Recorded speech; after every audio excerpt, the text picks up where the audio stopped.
Assalamu alaikum dear students, I am Anjum Shfik, your biology teacher, and today we are going to discuss asthma.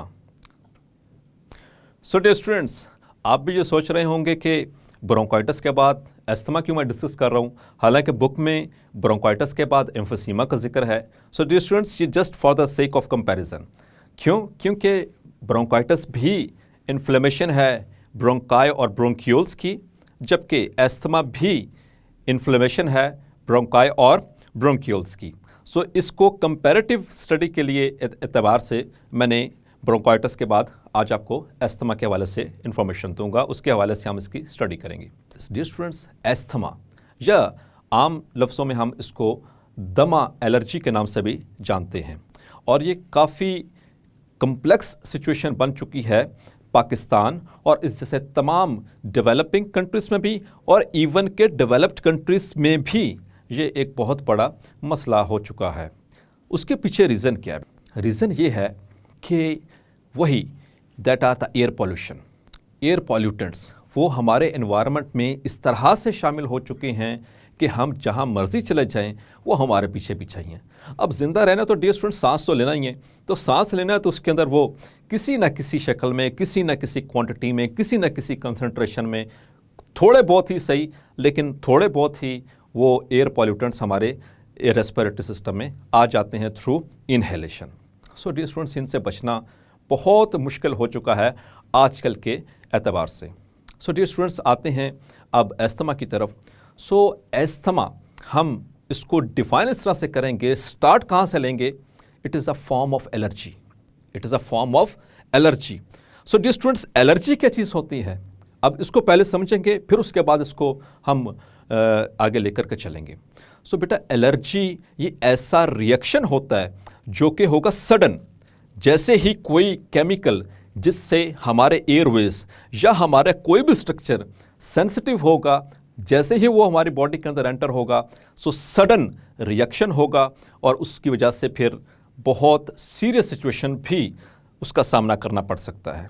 So dear students, asthma is the form of allergy which involves the inflammation of bronchi and bronchioles. जैसा कि हमने पढ़ा था bronchitis में, वो भी inflammation है bronchi और ब्रोंक्यूल्स की, और अस्थमा भी इन्फ्लेमेशन है ब्रोंकाई और ब्रोंक्यूल्स की. लेकिन मेजर डिफरेंस क्या है?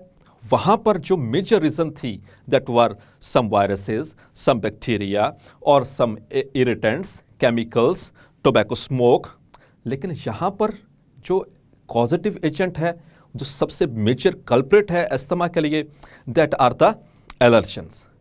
सो एलर्जी के लिए क्या है? एलर्जेंस. आइए हम डिफाइन करते हैं कि ये एलर्जेंस क्या होते हैं. सो डियर स्टूडेंट्स, एलर्जेंस ऐसे केमिकल्स को कहा जाता है जो कि एलर्जी कॉज करते हैं. The substances usually they are the chemicals which cause allergy और एलर्जिक रिएक्शंस. अब इसमें क्या क्या चीज़ें हो सकती हैं जो कि एलर्जी कॉज कर सकती हैं या जिनको हम एलर्जेंस का नाम दे सकते हैं? सो डियर स्टूडेंट्स, इसमें डस्ट पार्टिकल्स भी हो सकते हैं, यानी कि मिट्टी के कुछ पार्टिकल्स.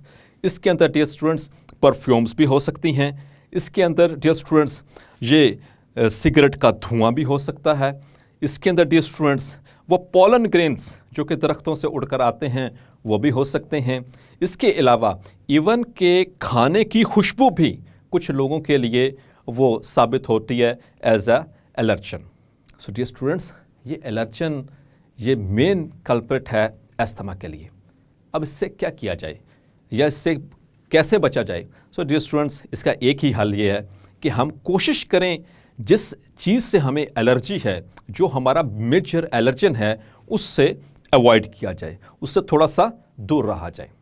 चलिए आप डिस्कस करते हैं अब इसके हवाले से, डिजीज़ के हवाले से थोड़ा सा कुछ. सो डियर स्टूडेंट्स, अब इसमें हमने पढ़ा था कि हमारा रेस्पिरेटरी सिस्टम में ट्रेकिया जिसको हमने विंड पाइप का नाम दिया था, उसके बाद है ब्रोंकाई, और ब्रोंकाई जब डिवाइड करते हैं तो दे बिकम ब्रोंक्यूल्स. अब डियर स्टूडेंट्स, यहाँ पर आपने नोट किया जो ट्रेकिया होता है उसमें सी शेप कार्टिलेजेस होती हैं, जैसा कि आप देख सकते हैं, जबकि ब्रोंकाई के अंदर कार्टिलेजिनस प्लेट्स होती हैं. तो ये फ़र्क आपने, मैंने वहाँ पर भी आपको थोड़ा सा इसके ऊपर एम्फेसाइज किया था, जोर दिया था, और यहाँ पर भी दूंगा ताकि आपको एग्जाम्स के अंदर याद रह सके. तो डियर स्टूडेंट्स, यहाँ पर देखें कार्टिलेजेस तो हैं, लेकिन उनके दरमियान मौजूद हैं कुछ मसल्स। सो डियर स्टूडेंट्स, ये जो मसल्स आपको नज़र आ रहे हैं ये हैं basically the smooth muscles, the smooth muscles. आप याद करें चैप्टर नंबर 4 के अंदर आपने ग्रेड 9 में पढ़ा था टिश्यूज़ के अंदर, एनिमल टिश्यूज़ में। तो एनिमल टिश्यूज़ में मस्कुलर टिश्यू आपने पढ़ा था। तो मस्कुलर टिश्यू की आपने 3 टाइप्स पढ़ी थी, skeletal muscle, smooth muscle and the cardiac muscle. So dear students, ये देखें यहाँ पर जो स्मूथ मसल हैं दे आर इनवॉलंटरी, और हमने वहाँ पर ये पढ़ा था कि ये कहाँ कहाँ पाए जाते हैं। सो ये आम तौर पर हमारे इंटरनल ऑर्गन्स में पाए जाते हैं, और ये हमारी विल पावर के अंडर नहीं है। हम इनको अपनी मर्ज़ी से ना कॉन्ट्रैक्ट करवा सकते हैं ना रिलैक्स करवा सकते हैं। जैसा कि हम स्केलेटल मसल्स, जैसे मैं बोल रहा हूँ तो मेरे स्केलेटल मसल्स की मदद से, जैसे कि मैं आपके हाथ से इशारा कर रहा हूँ तो स्केलेटल मसल्स की मदद से हम भागते हैं, दौड़ते हैं, रनिंग करते हैं, जंपिंग करते हैं। सो ये हमारे विल पावर के अंदर है, ये हमारे कंट्रोल में है, ये हमारे वॉलंटरी कंट्रोल में है। और वॉलंटरी कंट्रोल में हमारा सिर्फ एक ही मसल है। Yes my dear students, you are right, that is our skeletal muscle. लेकिन यहाँ पर हम बात करेंगे स्मूथ मसल्स के हवाले से। ट्रेकिया, ब्रोंकाई, इनके जो वॉल्स होती हैं उनके अंदर कार्टिलेज के अलावा ये स्मूथ मसल्स मौजूद हैं।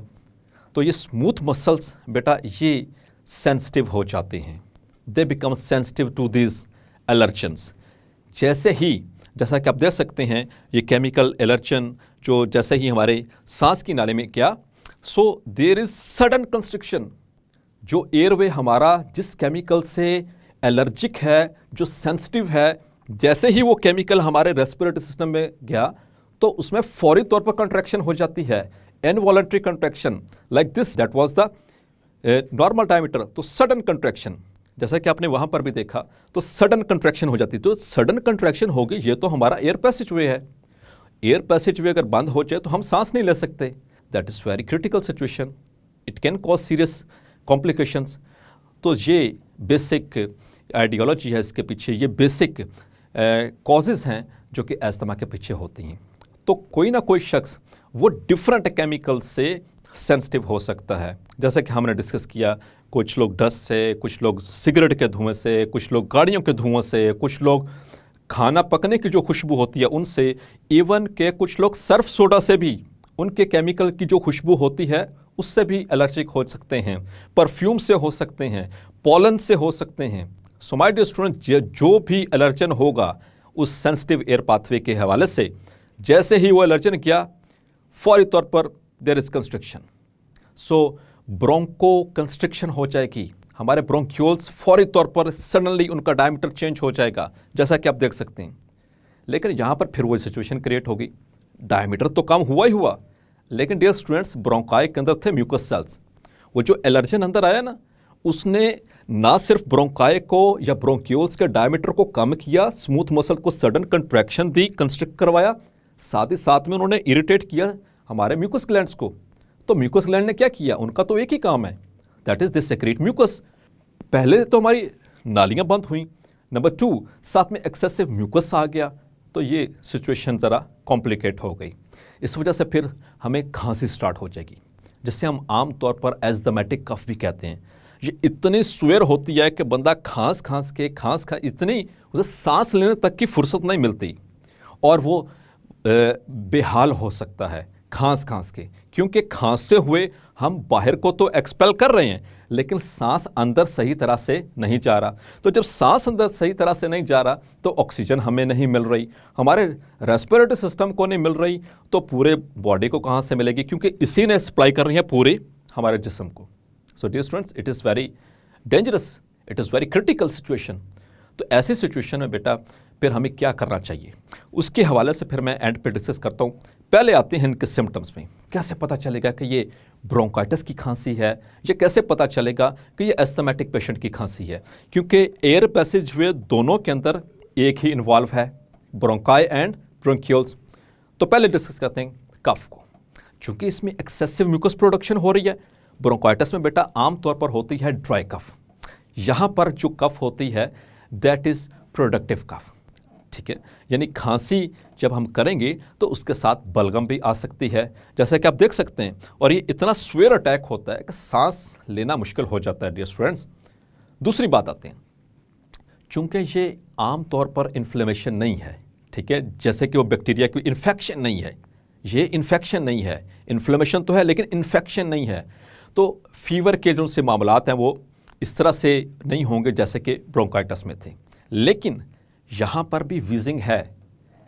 स्पेशली हमारे बुक के अंदर ये मेंशन किया गया कि whistling sound specially when we are breathing out, when we are breathing out. तो जब हम सांस बाहर को निकाल रहे होंगे उस वक्त एक सीटी की सी आवाज़ निकलेगी या फिर सीने के अंदर वो खड़खड़ाहट सी होगी, उसे हम कहते हैं विजिंग। तो ये विजिंग और whistling sound that is also another important symptom of asthma. अब आगे चलते हैं, that is shortness of breath. तो बेटा शॉर्टनेस ऑफ ब्रेथ का क्या मतलब, हमने ब्रोंकाइटिस में भी पढ़ा था कि शॉर्टनेस है, शॉर्ट का मतलब छोटा हो जाना, ब्रेथ मतलब सांस, तो सांस छोटे छोटे सांस ज़्यादा तेज़ी से लिए जाएंगे। तो बेटा जब छोटे छोटे सांस ज़्यादा तेज़ी से लिए जाएंगे तो ना तो मुकम्मल तौर पर कार्बन डाइऑक्साइड बाहर निकल पाएगी और ना ही ऑक्सीजन सही तरह से हमारी बॉडी के अंदर आ पाएगी। सो इसलिए ये प्रॉब्लम क्रिएट हो सकती है, फटीग, सांस फूलना शुरू हो जाएगा। तो उसके पीछे भी बेटा रीज़न तो यही है, that is excessive mucus secretion. Number 2 that is कि हमारे जो से एयर पैसेज वे है उसका डायमीटर शॉर्ट हो चुका है, वो कम हो चुका है। अब इस ऐसी सिचुएशन से कैसे निपटा जाए। सो डियर स्टूडेंट्स, मैंने जैसे कि बताया कि ये क्रिटिकल हो सकता है, ये जानलेवा भी बाज़ औक़ात साबित हो सकता है। तो ऐसे लोग जिनको किसी भी चीज़ से एलर्जी हो वो अपने पास एक वो इन्हेलर रखते हैं, इन्हेलर्स। वो जैसे ही अस्थमा का अटैक हुआ तो फौरी तौर पर उसका पफ, जैसे कि आप देख सकते हैं, वो लेंगे तो उनके जो ब्रोंकाई और उनके ब्रोंक्यूल्स वो खुल जाएंगे। ऐसे केमिकल्स जो ब्रोंकाई और ब्रोंक्यूल्स के डायमीटर को इंक्रीज कर दें उन्हें हम कहते हैं ब्रोंकियोडायलेटर्स। तो आमतौर पर जितने भी इन्हेलर होते हैं वो इन्हेल, अब नाम जाम से देखें, इन्हेलर यानी कि ऐसा केमिकल जो हम इन्हेल कर सकते हैं। इन्हेल का मतलब जो सांस के जरिए अंदर लेकर जाएंगे, हम यहाँ पर पिएंगे नहीं डियर स्टूडेंट्स, ये इन्हेल करेंगे सांस के साथ, ऐसे मुंह के अंदर उसके पफ करके और उसको इस तरह से इन्हेल करेंगे। तो जैसे ही वो हमारे सांस की नाली में जाएगा, ब्रोंकाई और ब्रोंक्यूल्स वो केमिकल क्या करेंगे, उनके डायमीटर को इंक्रीज कर देंगे। तो ये होना बहुत ज़रूरी है। अच्छा डियर स्टूडेंट्स, एक और चीज़ यहाँ पर शॉर्टनेस ऑफ ब्रेथ एक और चीज़ से भी रिलेटेड है। वो चीज़ क्या है, that is lying at night. जब मरीज़ जो पेशेंट है वो बिस्तर में लेटा हुआ होता है और ख़ास तौर पर जब उसने चादर ओढ़ी हो ऊपर या उसने ऊपर कोई लिहाफ या कोई रज़ाई ली हो तो उस वक्त भी अस्थमा का अटैक हो सकता है। क्यों? क्योंकि उसके लिहाफ के अंदर या उसके रज़ाई के अंदर या उस कपड़े के अंदर जो उसने ऊपर ओढ़ा उसमें भी कोई केमिकल हो सकता है जिससे उसे एलर्जी हो। तो ये लेटे हुए भी रात के वक्त अचानक से इसका दौरा पड़ सकता है और फिर वो मरीज़ भागेगा कि वो किसी खुली एरिया की तरफ जाएगा ताकि वो गहरा सांस ले सके, क्योंकि उसमें शॉर्टनेस ऑफ ब्रेथ हो रही है तो वो किसी खुले एरिया की तरफ भागेगा और वो ताकि सांस ले सके। सो डियर स्टूडेंट्स, जैसा कि आपने देखा कि एस्थमा के अंदर हमने उसकी एलर्जिक फॉर्म को डिस्कस किया, उसके अलावा वो किस किस वजह से हो सकता है यानी कि एलर्जेंस, उसके हवाले से डिस्कस किया। उसके लिए क्या प्रिकॉशनरी मेजर्स हम ले सकते हैं इसके एस्थमेटिक अटैक बचने के लिए, वो भी हमने देख लिया। सो होपफुली आपको ये लेक्चर समझ आ गया होगा। इंशाल्लाह in the next lecture we are going to discuss emphysema. Until then अल्लाह हाफिज़, अपना ख्याल रखिएगा।